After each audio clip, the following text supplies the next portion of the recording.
Hey folks, I'm Tom Vasel. Welcome to another shelf review in the Dice Tower Library. We're on shelf rack 13, shelf B. This is a shelf full of tiny games, small games. In fact, that would be my main descriptor of every game here. I wouldn't call any of them, for example, small, large games.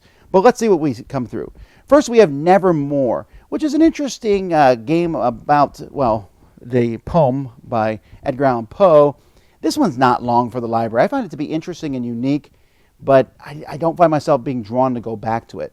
On the other hand, that super skilled Pinball 4K is fantastic. I like this one a lot. It's one of my favorite roll and writes. I love Pinball too. Veggie Garden is a very interesting game. I haven't seen anyone play this one for a while, but I like it. It's a nice game about planting vegetables and then gathering them up. Each vegetable gives special abilities. It's a solid game, and I think if you're at a convention looking for a filler, this is a good one. The Flow of History, Deluxeified. It's a small card game where you're collecting cards as you go through. Modius does a good job at making these smaller games. This one here from Tasty Minstrel with the Deluxeified, it's just a nice version of that. MetroXZ, another roll and write. This is kind of a roll and write area. This one actually works pretty well solitaire, but with other people it works well too as you're drawing and filling in subway lines. Not Alone is essentially hide and seek, the card game. A lot of fun, and they're still selling it now. I think this one has had some legs. Bbiblios. Bbiblios is a great game. Dr. Steve Finn, who designed it, it's probably his most famous game. I like the theme of the library. It's not really a strong theme, but it's a good game to play with groups.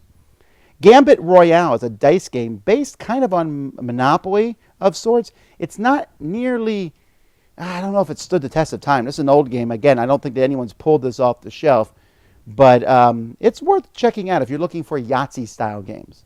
Condotierre, this is one of the many versions of this. This game is really popular. I don't know why. I think it's okay. It's an area control game, but lots of people claim to like it. Then we have Dizzle. What a terrible name for a game. It's some sort of roll and write. I think it's in this spot just because it fits in there so well.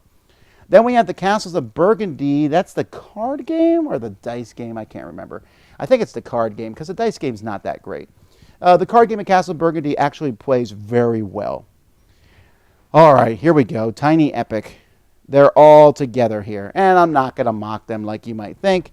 I've not played Tiny Epic Zombies. I heard that one is fine. Tiny Epic Kingdoms was, I think, the first one in the series and does really well. Although, again, I think I might play 8-Minute Empire first. Tiny Epic Western is, it's okay. It has poker hand type stuff in it, which I just wish was better. Tiny Epic Galaxies is really good, although we have a large version of it somewhere else in the library. And then Tiny Epic Defenders, that's just trash. No one likes that. Then we have Tiny Epic Tactics. I haven't played it, but I've heard it's good. Tiny Epic Mechs, not as bad as Tiny Epic Defenders, but yeah, you get what you're getting a Tiny Epic Mech game. I just wish it was better. Tiny Epic Quest, I like this one a lot actually. This one's really good. It's the second best of the series after Galaxies. And then Tiny Epic Dinosaurs. It's kind of hard to pull that one off the shelf when you got things like, Dino Island and Dino World, but it is smaller, and if you want a small little game about dinosaurs, it ain't half bad. So half of these are good, and just don't play Tiny Epic Defenders. Villages of Valeria, that's one of the Valeria games, and I'd love to tell you more about it, but for the life of me, I don't remember what this game's about, because all these games have a giant Valeria on the side of them. So I'm sure it's good, because I put it in the library, but you'll have to pull it off to find what it is. Then we have Rolling Ranch, which sounds like a new dressing for salad. I haven't played this one, but I've heard it's good. Then 2 Railroad Inks, blue and red.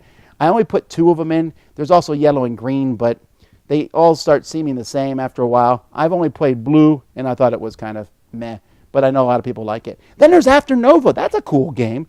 You should check that one out. It has some neat artwork, and there's a pretty decent-sized game in that small box.